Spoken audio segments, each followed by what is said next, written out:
Hey guys, I'm here at the beautiful Wildlife Sanctuary up in Karori. Let's go inside, check it out and have a wander. Hey guys, I'm here with Alan Dix, who's the marketing coordinator here at the Wildlife Sanctuary. Alan, you're going to go through my bags and check for pests. Why the need to do that? Well, as you may have seen, the fence that we've got here is a predator-proof fence, and it keeps out 13 of the most dangerous mammals that can harm New Zealand native wildlife. This is the only weak link in our fence. It's the only public access. So we get all our visitors to check their bags just in case there are any mice or rats or any other mammals hiding in there. I mean, it does happen, so if I can just get you to kind of open it up and give it a bit of a shake. Oh, no worries, we'll do that. Looking all clean in there? I think that's fine. Oh, thank you very much.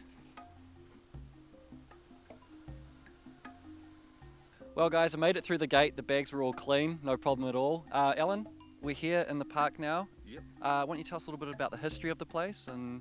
Sure. Yeah. Well, we're standing in front of our vision board. Our vision's very important to us. This whole place was founded by a small group of Wellingtonians who had a vision.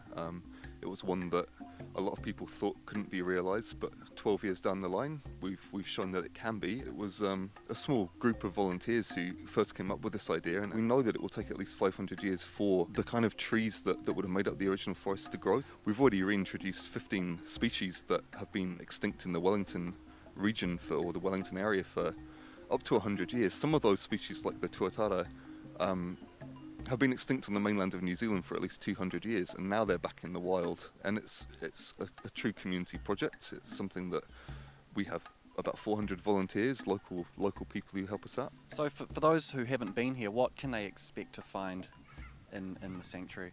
You'll come across something you probably haven't seen before.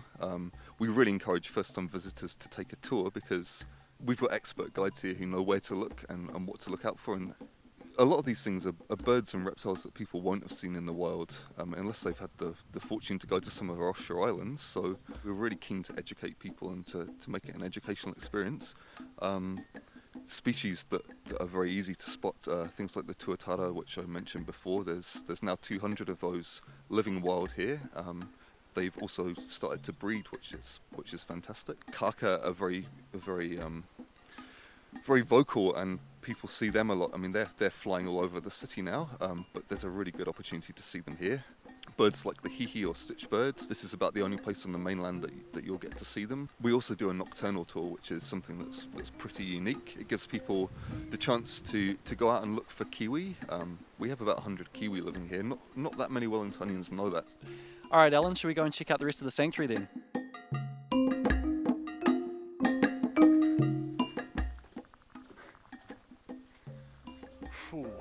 You're right there. Not too bad. I didn't see any creepy crawlies in there or anything, but what's the history behind the gold mine here up in the hill? Oh yeah, well it's pretty interesting actually. It may well be an apocryphal tale, but the reason for the small Wellington gold rush, which was in the 1860s and 70s I think, was about a local woman who found a little nugget of gold inside a duck she was preparing for dinner. Unfortunately it wasn't very successful and very little gold was found, but we're lucky enough to have this cave behind us, which provides a good home for the cave weta, which are quite a fearsome looking weta that lives on the cave walls in there. So if you're brave enough to go right to the end, you should see quite a few cave weta. Definitely a good experience for anyone who's not scared of creepy crawlies. Or the dark. Or the dark. Yeah. This is our electric boat. It's, I think, the only one of its kind in New Zealand. Doesn't produce any emissions. It's totally quiet, so it's perfect for getting up close to some of the rare waterfowl we've got on the lake.